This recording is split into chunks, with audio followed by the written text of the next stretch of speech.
3, 2, 1.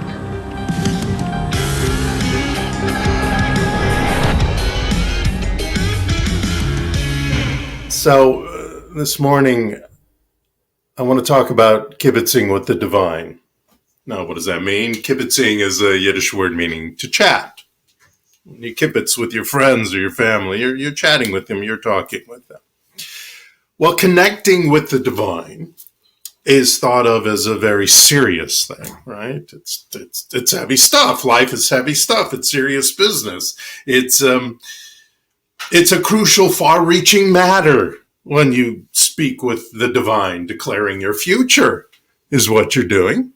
When you do a spiritual mind treatment, you are treating your mind, but you're also telling the universe and declaring and revealing in your life that which you have decided to manifest. Communing with universal intelligence is an important, major, significant, meaningful thing. I mean, you're talking to God, for God's sakes. Thoughts are things, right? We teach that. You've learned that in other New Thought books and places and talks you've heard and recordings you've listened to. Thoughts are things, right? Your self-talk especially matters, yes? What's coming out from your subconscious is significant, correct? Your perspective dictates what's important. Ain't that so?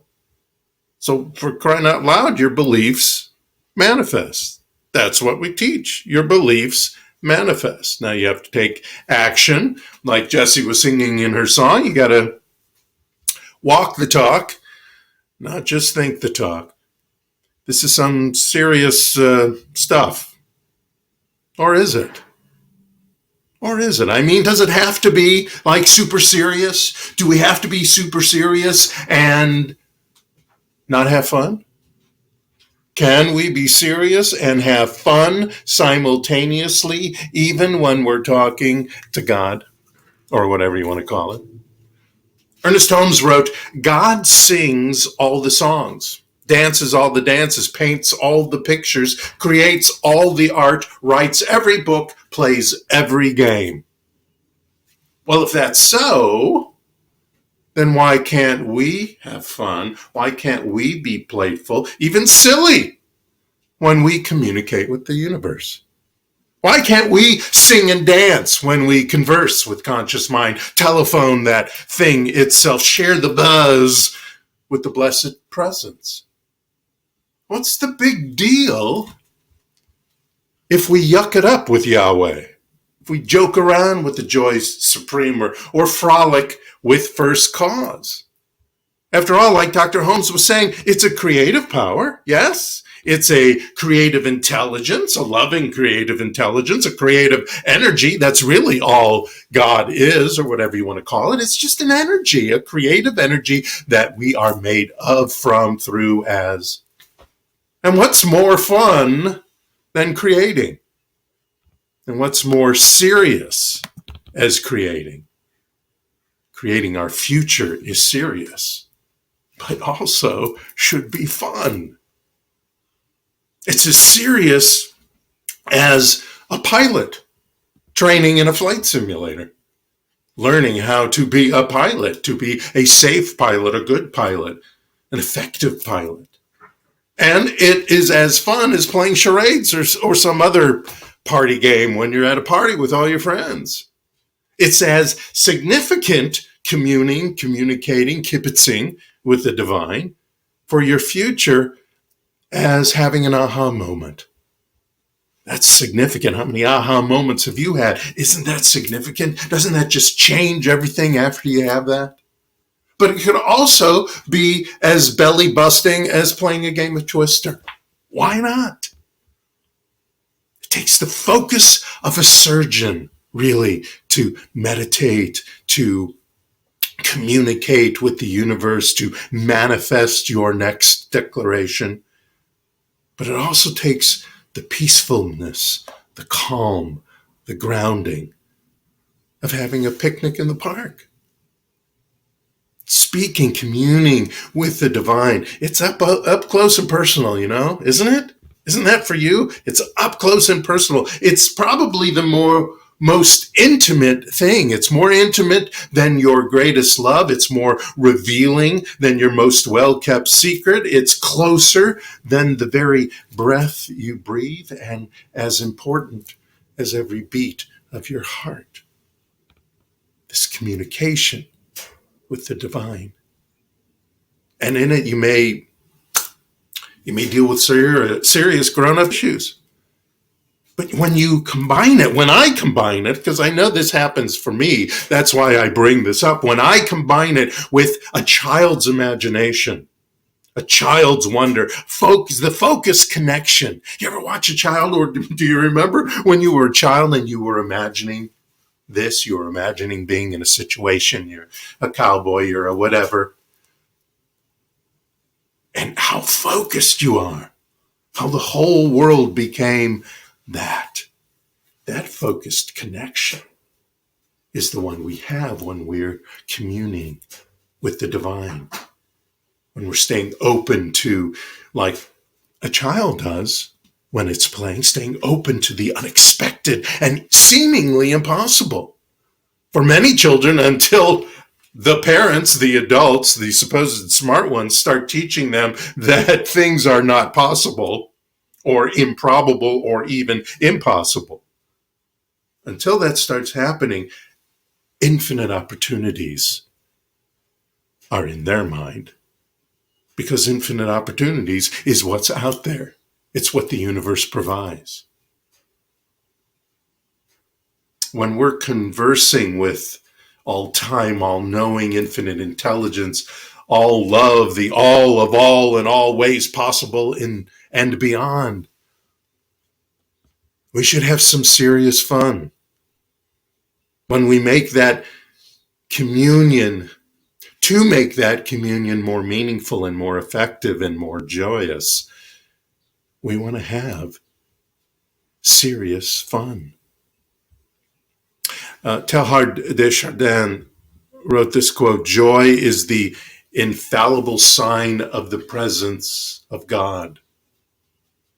Now, I've said that many times in many talks. To me, the word joy is what you have when you have that communion with the divine. Not necessarily just at that time, in the time of communion, whether it's meditation or spiritual mind treatment or whatever spiritual practice you're having, but all the times. All the times when you're not actively communing with the divine, purposefully, intentionally, as in prayer or affirmation. All the time. Joy is that presence of God in your life at all times. What's listening when we commune with the universe wants to connect to our imagination. So go wild, have fun.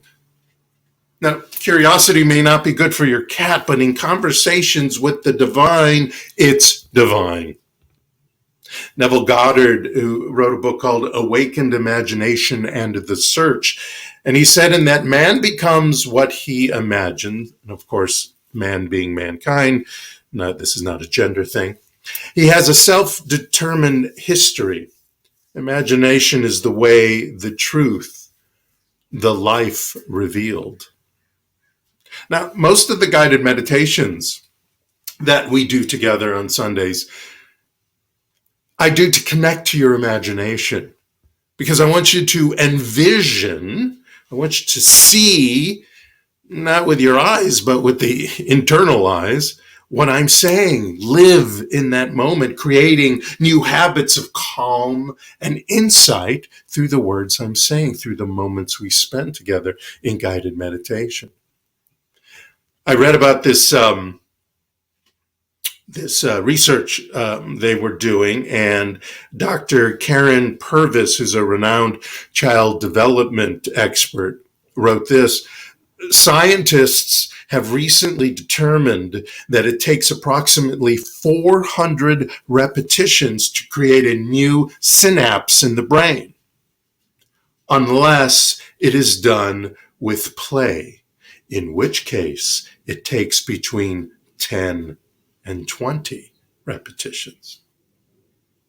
10 and to 20 versus 400 repetitions to get that new habit of perspective of life, that new habit of belief, that new habit of the truth of your magnificence. Now, I'm not saying it will necessarily take 10 to 20 repetitions to manifest. It may take one. It may take 22.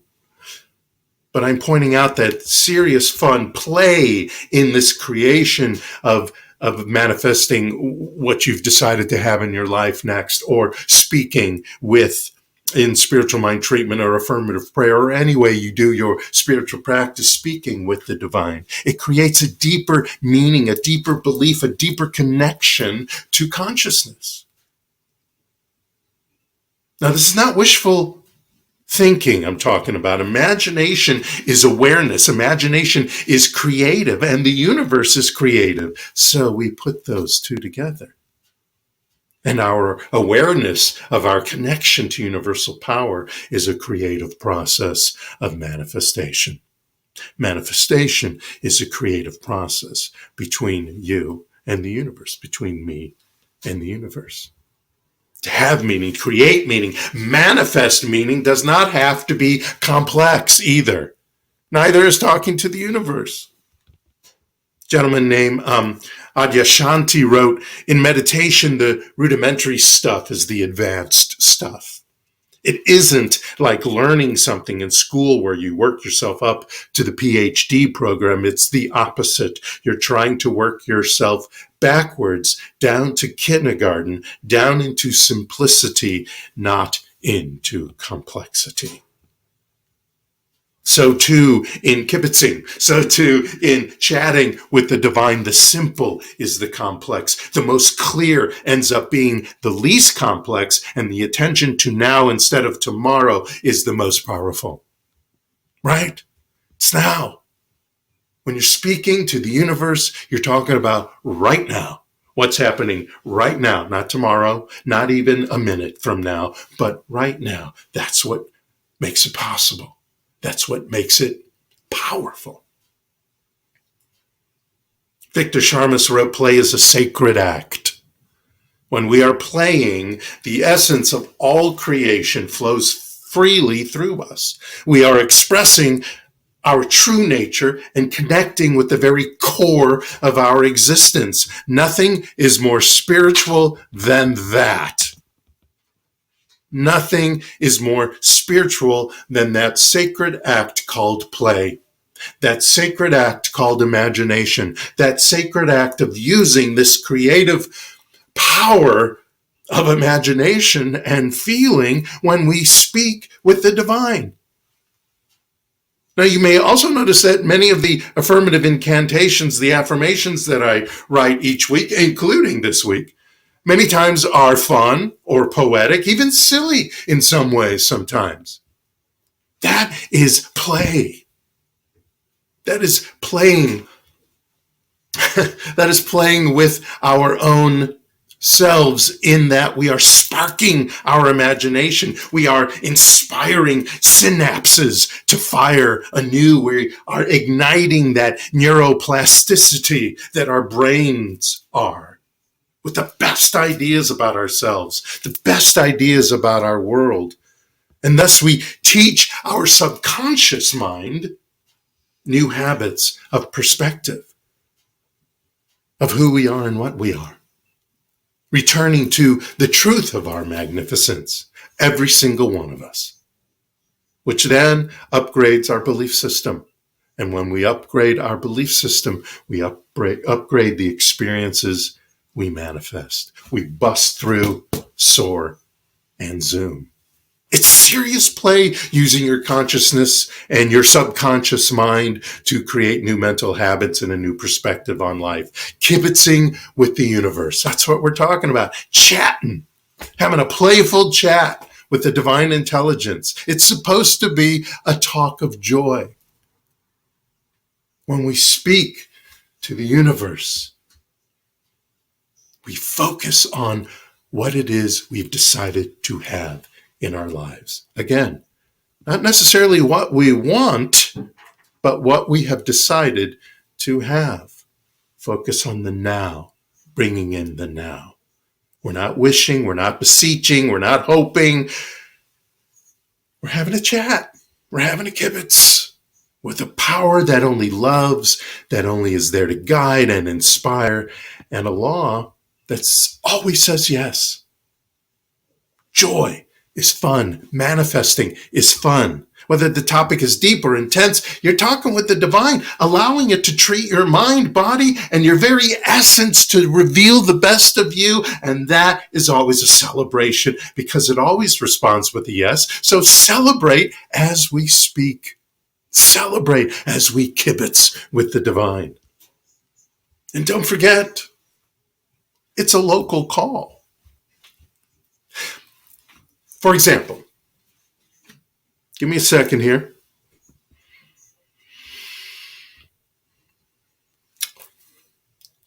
Hey, God, can I call you God?